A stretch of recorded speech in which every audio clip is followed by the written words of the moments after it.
Holy shit, guys. New One Piece chapter. Uh, Damn, the last one was so good too. We found out more stuff about Kobe, Blackbeard, and a little bit of that Rocky Port incident. And we found out about Blackbeard's bounty has gone up by about, that would make it 1.6 billion. His bounty's gone up. Actually, that's also Bowler's bounty and stuff like that. And did I miss anything that was related to what's happening now? And then Rocks. We had found out about the new pacifistas, the Shaki and Rayleigh showed up, and I think that was the end, right? And we found out about Kobe probably was taken with Blackbeard, some kind of because he really wanted Bull, and in the situation, he probably took. I feel like Blackbeard could have taken Kobe hostage in some way to make sure he could escape without any. Maybe he was worried. Given someone like Blackbeard, who is a very slimy bastard, he probably would would not trust Rayleigh, now that I think about it, and he would take Kobe as a hostage to make sure he can escape, because he'd probably think Rayleigh would still try to slice him down, which I'm pretty sure a slice from Rayleigh would have taken out Blackbeard pretty good, or at least make him unable to fight for quite a while. So now, in this next chapter, we end up going back to we're going back to what happened with we start off here with the Straw Hats finding out the news about what happened in Reverie. They're pretty much finding out everything that's happened since Reverie started, which we saw Reverie like I think 150 chapters ago, and the Straw Hats knew nothing of it at the time. They were leaving Totland, the ones that were in Totland. And they went to Wano to meet up with Zoro. So Zoro, Frankie, Sanji, Usopp, and Robin were in Wano already. And Luffy, Nami, Chopper. Oh, Sanji was not in Wano, right? They had to rescue him. Sorry, he was there later. Luffy, Sanji, Chopper, and Nami, I think, were in Wano, and I know, but Zoro, Frankie, and Nico for sure were. I'm thinking of Sanji, because Sanji was there later, setting up a shop with selling those noodles after Luffy had been captured, which was when they were first there. Anyways, they all some people were already in Wano after they had left Zoe, and some went to Totland to rescue Sanji. And they knew nothing about what was happening at Reverie, as the only way to get news in the One Piece world is newspapers. There is no.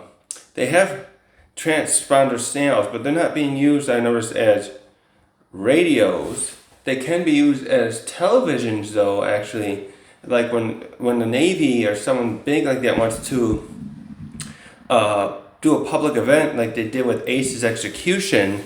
But it's surprising that Morgan, the guy who does the paper, doesn't. Now that I think about it, doesn't like just buy more transponder signals unless they're really expensive, and someone like him maybe can't afford it. That he wouldn't get more of them to start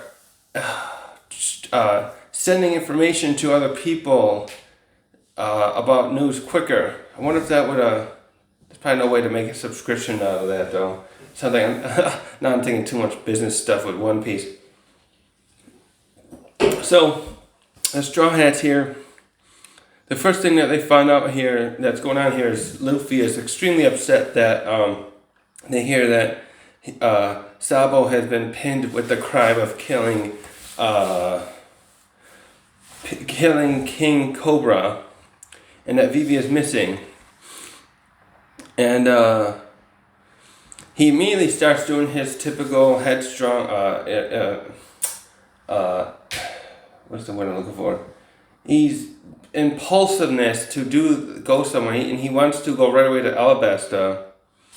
And it's Zoro here that has to keep a lid on it, control the situation for once, not really Nami. Nami too is a bit upset with what happened, as well as Sanji, and Sanji just fuck Sanji. He just worried about Vivi. Meanwhile, he's after every other woman he can get around here. I don't care. So, anyways, Luffy wants to go to Alabasta, and we see that Caribou is still with them, and he's hiding himself in a barrel. Also, Luffy then says, "Let's go to Marijois, because that's where Cobra was. Go to Marijois because Cobra was seen last there, because he was at the reverie there."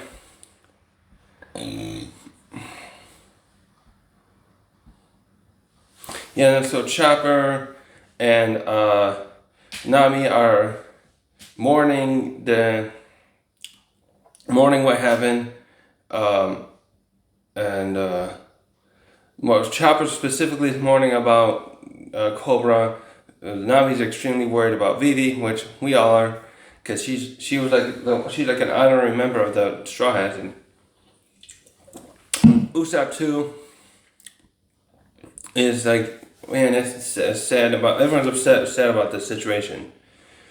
And then we got the other Straw Hats are like Jinbei's just commenting on what happened at the place, happened there. Sabo, Frankie's remembering Sabo from when they met him, and Brooke thinks about how he never heard anyone dislike the king. So why would this happen?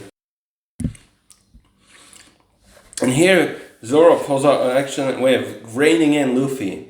He reminds Luffy that he went back when he first found out Ace's card. Viva card was burning up. This was must have been at the end of Thriller Bark, I think, and he didn't worry about it at the time. This does show to me then that Luffy is starting to realize I'm sure he would. Luffy is still remembering and realizing the potential danger that his other friends can be in out there, and but Luffy reminds him. Zoro reminds Luffy that you trusted Ace back then to be able to take care of himself and go on his own adventures, and you should do the same with Sabo. Don't underestimate him, and don't underestimate Vivi. Let's let them. If there's something, if they find out more information, where there's a situation they can jump in, then Zoro's all for going in there. And this argument, though, pisses off Sanji. We see in this another panel where he's fighting with Zoro in the background. But meanwhile, Nico starts reporting on what happened with the Cross Guild formation. And Luffy seems pretty pissed to find out that Buggy's being proclaimed an emperor. Luffy does not understand the charm that Buggy has to some people. So anyway, she starts saying she'll tell him more stuff that's going on, and he doesn't want to hear about it now. And it's probably best he didn't, because he'd probably want to react poorly in some other way. What else would be going on? Probably the Revolutionary Army? I'm not sure right now. I gotta think what else happened. Hopefully, it's probably for the best he doesn't know anything else. So,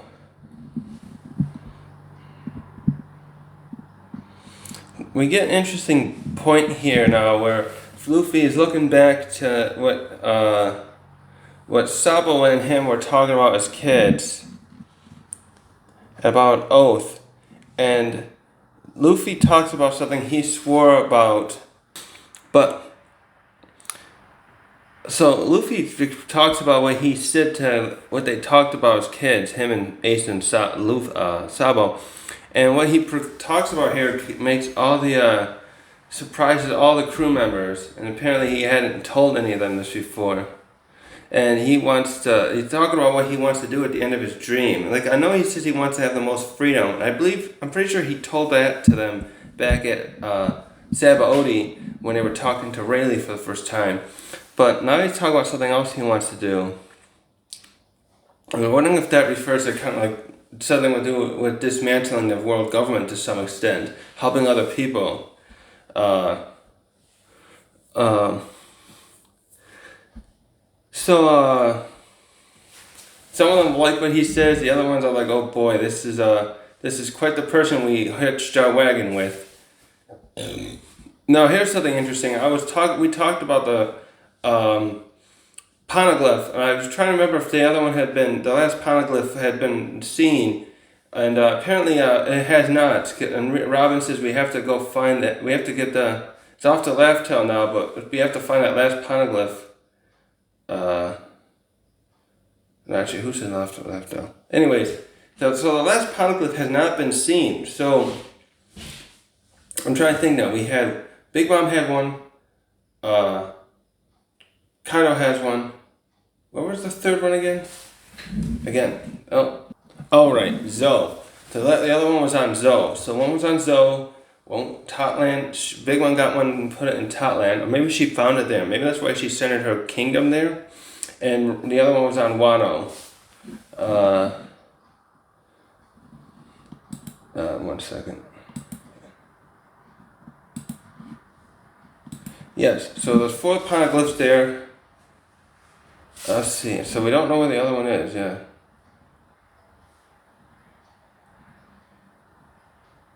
Oh, so last time, okay, I'll look at the wiki. So the wiki page. So the last one was at Fishman Island. So it got moved from there at some point. So hopefully one of these, maybe it's at Elbath, perhaps. Or maybe one of the other islands I'll go to will have it. So, yeah, so I guess I'll move on. So now we jump to McDonald's headquarters here at Navy HQ. and we get to the point where where we last left a couple chapters ago with the Sabo reaching out to I almost said crocodile again. Dragon. I know a while ago I did that too. I said dragon and crocodile and mixed their names up. Sabo's reached out to Dragon and to tell him his whereabouts, and we find out he's at. Oh, there's that panel. I didn't even see that panel. There's a panel there showing the what's that guy's name? The king, that unknown king guy we got. I didn't even notice that because that's important with this chapter too. King of what's his name again? Eam Salma, right? Eam? I think it was Eam.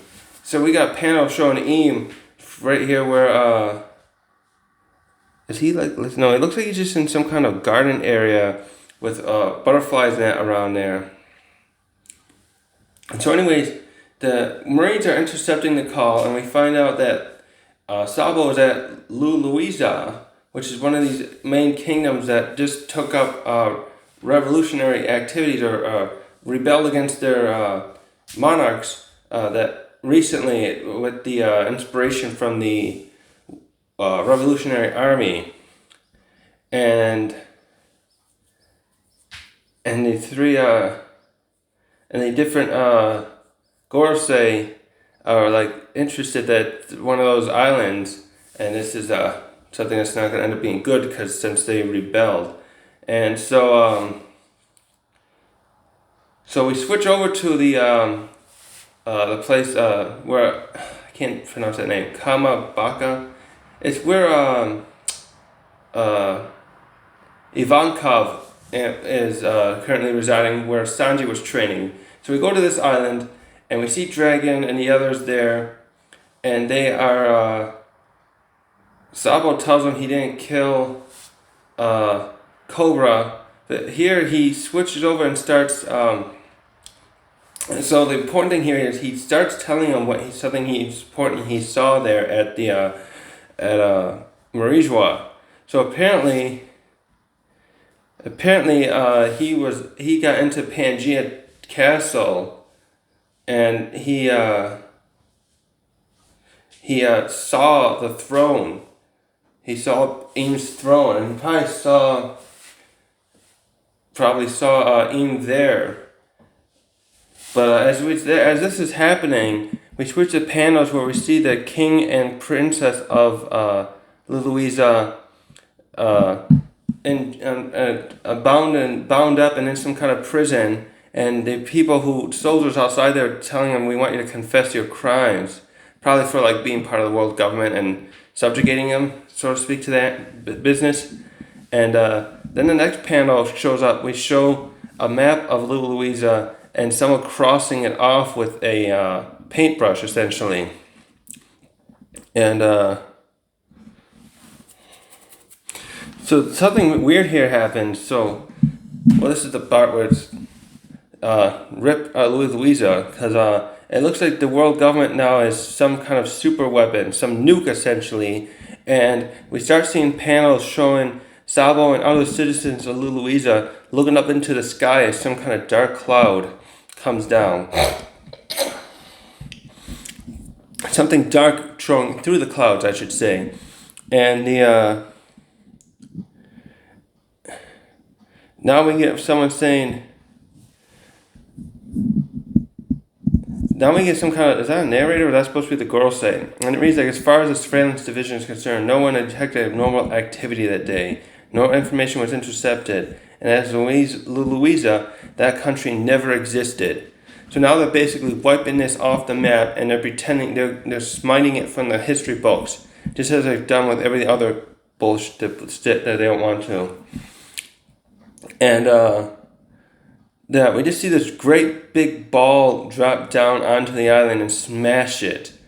And then, I don't know, it looks like it's a blinding light. Oh yeah, and we see Im-sama's eye in one panel. So he must be ordering that Gorosei to do this too. Oh yeah, we see his eyes there. And there's another panel, I missed it. There was other panels where he's showing his eyes alongside Sabo was telling Dragon about the throne he saw. I really should try rereading it. So the next point we see here, we switch over. Now first we have the last thing is we see that Dragon or Koala, whoever was talking to Sabo last, lost his signal and they're trying to call his name to see if he's still on the line. And then we see a thing about voiceover talk about reports of sea quakes and beware of tsunamis. And we cut over and it reads us a few days later and we're at the Sunny, and there's like a tsunami, a storm basically blowing around them from what just happened. And it even looks like a sea king is getting blown away from this in the background of that panel. And everyone is trying to get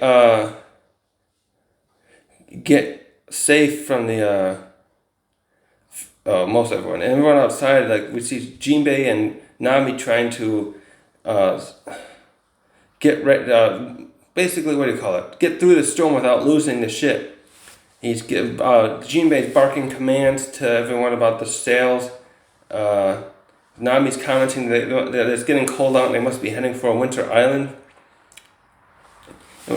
We see Chopper and Nico are still inside and they're he's going to go outside with the new outfit he got. And while that's happening, Luffy's on the front of the ship and he sees something out there, and we see this great panel of what I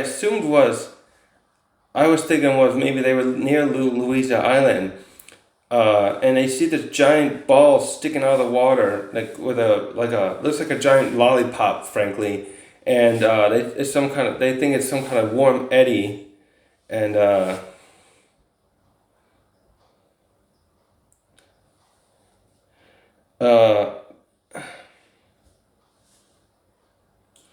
so what's happening is everyone's like we gotta get away from here, basically. But Luffy sees someone in the water, sees someone inside this globe, and Sanji can hear a woman's voice. He says, and so Zoro goes and takes his sword and slices open that globe part of it. And as he starts doing that, poor Chopper comes out at the wrong time, and he almost gets blown away. Is that what happened? And we showed Chopper look like he's about to get blown away. I can't tell if someone caught him there. But the end of the chapter here, we see Jewelry Bonnie was the one caught inside this globe. And she's in her a little kid form. So holy shit. So the world government's getting serious about wiping out any sort of dissident in their among their islands. They're fucking crazy. And actually, this worked for them really well too, because they're now I'm reflecting myself in my glasses. So the world government doesn't want anyone to know about Imsama. The Gorosei and Imsama are very much want to keep Imsama's existence out of the world's notice, the world public's notice. It makes me think they're really worried that if the public knew a king existed that essentially runs the whole world, that they'd be unable to control any sort of uprising. It'd probably be widespread across most nations, if not all of them. But now the question is, was Jewelry Bonnie, are they near that island here? The question I have, because I feel like I'm missing something here again. But it looks like holy shit. Well, I'm just gonna end the video right now here, because I'm gonna read this and maybe I'll make a follow-up video, because this was something, but I gotta think about this more. What's happening here? Thanks.